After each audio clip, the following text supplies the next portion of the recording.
Isang mapagpalang umaga sa ating lahat, mga kapatid ko kay Kristo, mula sa The Solid Morning Devotion. Isang kagalakan na muli tayo ay makapagbulay-bulay sa salita ng Panginoon sa umagang ito. Mga ilang minutong pagbubulay-bulay ng mga salita ng Panginoon upang papurihan at sambahin ang ating Panginoong Hesukristo.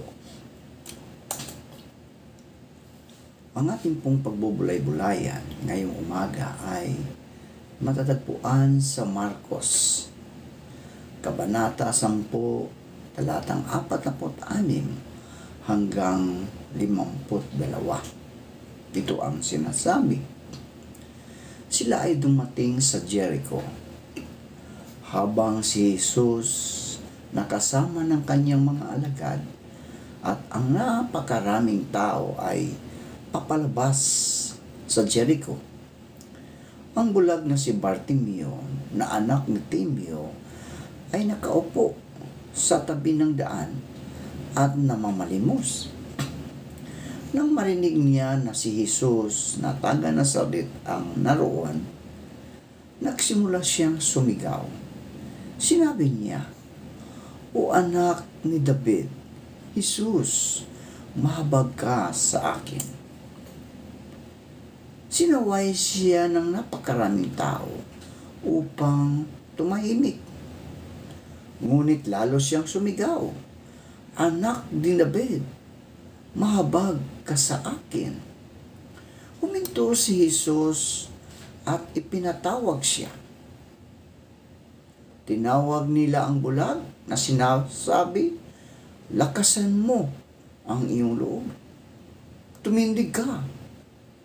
Tinatawag ka ni Jesus. Itinapon niya ang kanyang balabal. Tumindig at lumapit kay Jesus. Sinabi niya sa kanya ni Jesus, "Ano ang nais mong gawin ko sa iyo?" Sumagot ang bulag at sinabi, "Guro, nais kong matanggap ang aking paningin." Sinabi ni Jesus, "Humayo ka. Pinagaling ka ng iyong pananampalataya." Kaagad tinanggap ng bulag ang kanyang paningin. Siya ay sumunod kay Jesus sa daan. Pinagpala na po tayo sa pagkabasa at pagkarinig ng kanyang mga salita. Tayo po ay manalangin. Diyos na mapagmahal sa lahat, muli o Diyos naririto ang iyong mga anak upang ikaw o Diyos ay pasalamatan sa magandang umaga na iyong ibinigay para sa amin. Maraming salamat o Diyos sa isang gabing nagdaan sa aming mga buhay na kami ay iyong iniingatan sa aming pagtulog. Maraming salamat sa muli mong paggising sa amin, sa muli mong pagbibigay ng buhay, ng lakas at ng karunungan. At sa umagang ito, Diyos, patuloy kaming lumalapit sa inyo upang aming ilapit sa inyo ang aming bayan, ang aming bansa. Pagpalain mo po ang iyong bansa, Panginoon, ang bansang Pilipinas. Patuloy mo po itong gabayan na magkaroon ng kaayusan, Panginoon. Kaliwanagan, kahusayan, o Diyos, lalong-lalo na sa aming economy, Panginoon, na patuloy na tumataas ang presyo ng langis, Panginoon. Dahil kapag ang presyo ng langis ang tumaas, apektado lahat ang aming mga pangangailangan, o Diyos. Kaya, Panginoon, dalangin ko na maghari ka, mangusap ka sa bawat leader ng aming bansa upang sila, o Diyos, ay makapaglingkod ng maayos sa iyong bayan, ang bansang Pilipinas. Lord, ang bansang ito ay tinaguriang Christian ng lahat ng bansa sa buong Asia. Tinatawag kaming mga Kristiyano. Naway ang pangalang Kristiyano o Diyos ay makita sa amin ang iyong kaluwalhatian. Hindi lamang po puro sa salita, kung hindi po makita din sa aming mga gawa na kami iyong mga anak, Panginoon. Gayon din po, Panginoon, patuloy namin inilalapit sa inyo ang aming mga kaibigan na nasa banig ng karamdaman. Patuloy mo silang pagalingin, Panginoon, abutin, upang sila, O Diyos, ay magkaroon ng kagalingan sa mga karamdaman. Ibalik mo ang kanilang mga lakas na nawala dahil sa karamdaman. Partikular na po ang iyong mga anak na patuloy na naglilingkod sa iyong ubasan. Ang mga kapastoran, Panginoon, na merong mga karamdaman. Patuloy mo silang abutin, pagalingin, O Diyos, upang sila, Panginoon, ay makabalik sa kanilang mga tungkulin bilang mga manggagawa sa iyong ubasan. Napakarami pong aanihin, O Diyos, pero kukunti ang mga aani. Kaya, O Diyos, dalangin ko na ang lahat ng mga manggagawa, mga kapastoran na merong karamdaman, Panginoon, abutin mo sila, pagalingin mo, Panginoon, upang makabalik sila sa kanilang paglilingkod sa iyong ubasan, Panginoon. Panginoong Hesus, patuloy ko rin inilalapit sa inyo ang iyong mga anak na magsisipasok sa kanilang trabaho.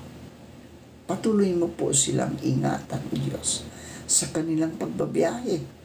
Kung sila man ay nagmamaniho ng kanilang mga sasakyan, sila po ay iyong ingatan, ilayo sa anumang mga pagsubok sa daan, sa mga tukso na patuloy na umaaligid sa amin, O Lord, bilang iyong mga anak. Lord, makita nawa sa aming mga buhay ang iyong mga salita na kami, O Diyos, ay mga anak ng aming Diyos na buhay. Mga anak ng Panginoong Hesukristo na siyang nagligtas sa amin doon sa krus ng Kalbaryo. Panginoong Hesus, amin ding naalala ang aming mga kaibigan na nagtatrabaho sa ibang bansa. Patuloy mo silang ingatan, Ama.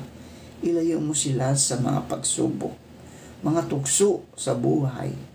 Naghirap sila sa lugar kung saan malayo sila, Panginoon, sa kanilang pamilya, para lamang mabigyan nila ng maayos na buhay ang kanilang pamilya, Panginoon. Kaya, Lord, dalangin ko na ikaw ang maghari sa bawat puso ng mga ito, Panginoon, ng aming mga kaibigan ito, para magkaroon ng maayos na buhay, maayos na pamilya, Panginoon, ang bawat isa sa amin, Lord.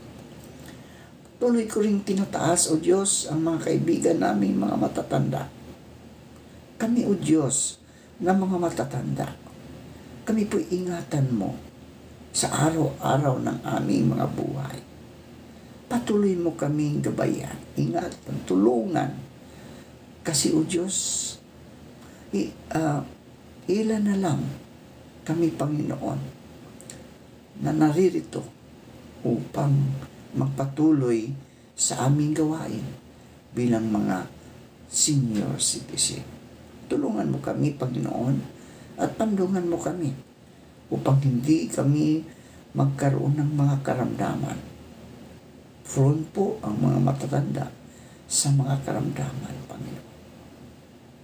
Gayon po, Panginoon, patuloy kong itinataas ang mga kabataan na ang aming mga estudyante. Patuloy mo silang ingatan, Ama. sa lahat ng kanilang mga ginagawa. Sa kanilang pag-aaral, sila po ay tulungan mo na kanilang mabigyan ng maayos na pagkakataon, oras ang kanilang pag-aaral, Panginoon.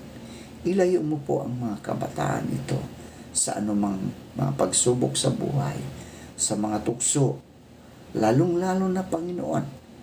Sa panahon ngayon ay uso ang teknolohiya. Naroon ang mga cyberbullying na hindi mapipigilan, Panginoon. Lord, ikaw ang siyang patuloy na magbigay ng kalakasan sa bawat kabataan. Physically man, emotionally, or spiritually, O Diyos, upang kanilang makamit ang tagumpay pagdating ng panahon sa oras ng aming Panginoong Jesucristo na siyang nagbibigay sa amin ng panahon. Gayon din po, Panginoon, ang aming mga guro na patuloy na umuhubog sa mga kabataan upang ang mga kabataan ito ay magkaroon ng maayos na values, kanilang magandang moral, Panginoon, pagdating sa kanilang pag-aaral, sa kanilang pagdating sa kanilang magiging profession, Panginoon, na makita nila ang tatak ng paaralan na ikaw ang naghari, Panginoon. Kaya Lord, dalangin ko na ikaw, O Diyos, ang maghari sa bawat guro, magbibigay ng maayos na pagtuturo ng magandang values, mga kabataan, Panginoon. Lord, maraming salamat po. At naalala namin, Panginoon, ang mga kaibigan namin na magse-celebrate ng kanilang mga kaarawan. Sa araw na ito, gayunin po ang magse-celebrate ng kanilang wedding anniversary. Pagpalain mo ang bawat isa sa kanila at patuloy mo pong maghari ka sa bawat puso ng bawat isa sa amin, Panginoon. Maraming salamat po. Ito ang aming dalangin sa matamis na pangalan ni Jesucristo na aming Diyos at tagapagligtas. Amen. So, ang pamagat ng ating pagbubulay-bulayan ngayong umaga, mga kaibigan, ay ano ang gusto mong gawin ko sa iyo? Yan. Ano ang gusto kong gawin ko sa iyo? Gaano katatag o katibay ang ating pananalig sa Diyos at pananampalataya sa Panginoon? Kahit na dumating ang mga kahirapan at mga pagsubok, marapat na maging matibay ang ating pag-asa na may gagawin ang Diyos na sa pangkalahatan ay makakabuti para sa atin. Ayon sa Marcos, Kabanata 10, talatang 46 hanggang 52, si Bartimeo ay isang bulag. Siya'y nabulag at dahil sa kanyang kalagayan ay nabuhay na lamang sa pamagitan ng pagpapalimos. Bagamat bulag, malakas naman ang at very sensitive ang iba pa niyang mga senses, kagaya ng kanyang pandinig. Ginamit din niya ang kanyang mga bibig upang makuha niya ang atensyon ni Jesus. Kaya't nang siya'y pinalapit, kanyang iwinaksi ang kanyang balabal.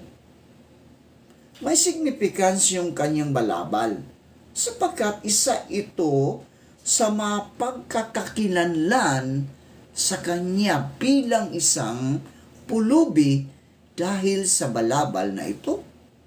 Inilagay o ibinabagsak ng mga tao ang kanilang inilimos kay Bartimeo. Sa pagwaksi niya sa balabal at sa paglapit kay Kristo, maoobserbahan natin ang pagsasabuhay ng kanyang pananalig. Nais na niyang makalaya, no? Nais na niyang makalaya sa pagiging isang pulubi at nais ni Bartimeo na muli siyang makakita o balikan ang kanyang paningin.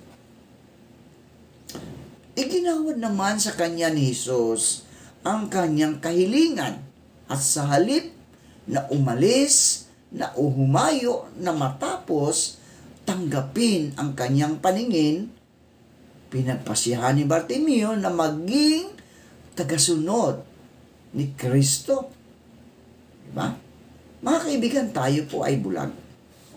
Katulad tayo ni Bartimeo, bulag tayo sa lahat ng ating mga tinatangkip.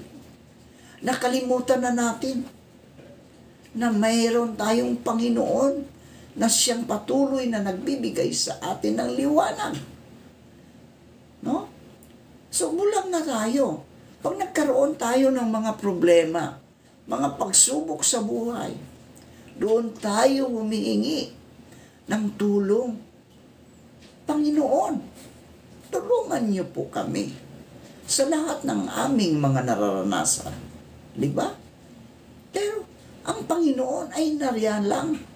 Hindi niya tayo iniwanan, pinabayaan. Isang tawag lang sa Panginoon, mga kaibigan. Ariyan siya. Panalangin lang ang layo sa atin ng ating Panginoong Jesucristo. So kapag nasolve na ang mga problema natin, mga kaibigan, katulad ba din tayo ni Bartimeo na naging tagasunod ni Kristo? Atin bang isinabuhay, isinyer ang ating mga nakamit, natanggap mula sa Panginoon? Mga kaibigan, si Bartimeo ay dating may paningin, diba? Subalit na bulag. Hindi binanggit ang dahilan ng pagkabulag niya. Subalit dahil sa kanyang pagnanais na makakitang muli at makalaya sa gapos ng kadiliman, sa tulong na rin ng mga tao sa kanyang paligid, bagamat hindi lahat ay sang-ayon sa kanyang pagsigaw at pag-iingay, nakalapit siya kay Jesus at inihayag niya ang kanyang kahilingan matapos na itanong sa kanya ni Jesus kung ano ang kanyang nais. Naway patuloy nating panghawakan, mga kaibigan, ang mga pangako ng Diyos at huwag na tayong mag-alinlangan sa magagawa niya na pinakamabuti para sa atin. Ang laking gulat siguro ni Bartimeo na ang bulag na lalaki sa kwentong ito, nagbaka sakali lang siguro siyang papansinin siya ni Jesus. After all, napakabisi ni Jesus sa pagtuturo at napakaraming tao ang nag-aagawan sa kanyang atensyon. Pero mga kaibigan, tumigil si Jesus sa kanyang paglalakad. Hindi lang yan, hinarap niya si Bartimeo face to face. At tinanong niya si Bartimeo ng isang personal na tanong. Mga kaibigan, ito ngayon ang hamon para sa atin. Ano ang gusto mong gawin ko para sa iyo? Yun ang tanong ng Panginoong Jesucristo para kay Bartimeo. Gayon din, mga kaibigan, para sa atin. Kung tayo man ay nakaharap sa mga pagsubok sa buhay, iyon din ang tanong ng Panginoon sa atin. Ano ang gusto mong gawin ko para sa iyo? Imagine this, no, mga kaibigan, tumigil si Jesus, ang anak ng Diyos, sa lahat ng ginagawa niya at ibinigay ang buo niyang atensyon sa isang pulubing bulag. Ganon ang ating Panginoong Jesucristo magmahal, mga kaibigan. Siya'y tumigil kung tayo ay humingi sa Kanya ng isang tulong sa ating mga kinakaharap na problema, karamdaman, mga material na bagay na ating kailangan. Tawagan mo ang ating Panginoong Jesucristo at sasabihin niya, kaibigan, ano ang gusto kong gawin para sa iyo? Diba? Ano ang gusto mong gawin ko para sa iyo? Maaring yun ang sasabihin ng Panginoong Hesus para sa iyo. Sa tanong na ito, kaibigan, ipinakita ni Hesus kay Bartimeo na mahalaga siya para sa kanya. Hindi lang kay Bartimeo, mga kaibigan, sa ating panahon ngayon, napakahalaga natin sa ating Panginoong Jesucristo. Hindi siya isang statistic lang ng people with disability, no? Hindi siya isang miracle project, no? Nakita siya ni Jesus. Narinig ni Jesus ang paghingi niya ng awa. Di ba? Sa ating buhay, kapag tinawag natin ang Panginoon sa ating mga pananalangin, sa ating mga pananalangin, naririnig tayo ng ating Panginoong Jesucristo. Naririnig tayo ng ating Panginoong Jesucristo. Kapag tayo ay humingi ng tulong sa lahat ng ating dinaranas ngayon, mga kaibigan, si Kristo ang siyang magbibigay sa atin. At ngayon, binibigyan siya ni Jesus ng opportunity na i-verbalize ang biggest need niya. O, di ba?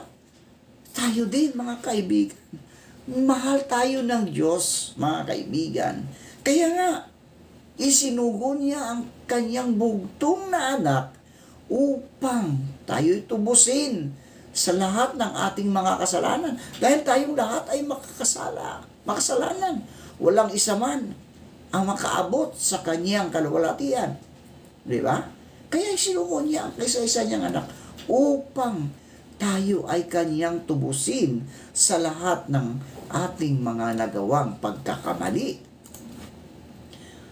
So, specific ang sagot ni Bartimeo, mga kaibigan. Dapat specific din ang ating hingin sa Panginoon. No? Specific. Pero alam naman natin na alam ng Diyos kung ano ang nasa ating mga puso. Pero kailangan nating sabihin ng specific. Ang sabi nga ni Bartimeo, gusto ko pong makakitang muli. O, di ba? Specific ang sinabi ni Bartimeo. Gusto ko pong makakita muli. Tayo din, mga kaibigan. Kung tayo ay may karamdaman, specific na sasabihin natin, Panginoon, pagalingin ninyo po ako sa aking karamdaman ngayon upang matulungan ko ang aking pamilya, ang aking kapwa. O, diba? Specific. Kung ito man ay material na bagay, halimbawa, wala tayong masasaing, no? Wala tayong pang-tuition sa ating mga anak. You ask God specifically. At pinagbigyan ni Jesus ang request ni Bartimeo. Oh, nakita mo? Pinagbigyan. Tayo din, mga kaibigan. Kapag humingi tayo sa ating Panginoong Jesucristo, bibigyan niya tayo. Dahil mahal na mahal niya tayo bilang kanyang mga anak. Pero mga kaibigan, tandaan po natin, kung tayo'y mga anak ni Kristo, ibibigay niya sa atin ang ating mga pangangailangan. Meron din namang Halimbawa, hindi mga anak ni Kristo, pero binigyan siya ng buhay, ng hangin, no? Ng ulan, ng araw, di ba? Pero yung specific na pangangailangan natin na kagalingan, dapat siguraduhin natin ang ating pananampalataya ay na kay Kristo Jesus lamang. Wala nang iba, no? Dahil ang pananampalataya, mga kaibigan, ang siyang bagay o mga bagay na kailangan upang ang ating mga pangangailangan ay masolusyonan. Pero of course, mga kaibigan, kailangan din nating gumawa. Mag-action. Nanalangin tayo, may mga pananampalataya, kailangan din nating gawin ang para sa atin. Ano po yun? Halimbawa, kung meron tayong karamdaman, o di punta ka sa doktor, magpagamot ka, uminom ka ng gamot. Diba? So, doon sa request ni Bartimeo, mga kaibigan, no, na makakita siya muli. Muling nakakita si Bartimeo. Pinagbigyan siya ng Panginoong Jesucristo. Jesus met him in his point of need. O, diba? Binigay niya ang pangangailangan ni Bartimeo. Napaka-personal ng Jesucristo na na-encounter ni Bartimeo sa ating buhay, mga kaibigan. Personal ba nating na-encounter ang ating Panginoong Jesucristo? Atin po ba siyang tinatawagan sa araw-araw ng ating mga buhay? Sa ating pagising sa umaga, nagpapasalamat ba tayo na tayo ay muling Kanyang ginising mula sa ating pagtulog? Sa ating pagbabiyahe, nagpapasalamat ba tayo na binigyan niya tayo ng proteksyon sa kalsada? No? Hindi niya tayo iniwanan ni pinabayaan man. O, di ba, mga kaibigan? May dahilan kung bakit nasa Biblia ang kwento ni Bartimeo. Hindi lang ito para ipakita ang kapangyarihan ni Jesus to give sight to the blind. Para rin ito ipakita na ang bawat individual ay mahalaga sa Panginoong Hesukristo. Kaibigan, kapatid, mahalaga ka kay Hesukristo. Hindi ka isang statistic lang. Hindi ka isang miracle project lang. Gusto niyang marinig ang boses mo, kaibigan. Pwede mong sabihin sa Kanya kung ano ang matindi mong mga pangangailangan ngayon. Pwede kang maging specific. Sinabi ni Jesus, humayo ka. Oh? Pinagaling ka ng iyong pananampalataya. Kaagad tinanggap ng bulag ang kanyang paningin at siya ay sumunod sa Panginoon sa daan. Ay nasa 1 Corinto 5:58, ang sabi dito, kaya nga mga kapatid kong minamahal, magpakatatag kayo. Huwag kayong patitinag. Kayo'y laging sumagana sa gawain ng Panginoon. Yamang nalalaman ninyo na hindi mawawalan ng saysay ang inyong pagpapagal para sa Panginoon. Ayon naman sa Galatia 6, talatang 9-10, at huwag tayong mapagod. Ito ang pinakamaganda. Huwag tayong mapagod sa paggawa ng mabuti, sapagkat sa tagdang panahon ay aani tayo.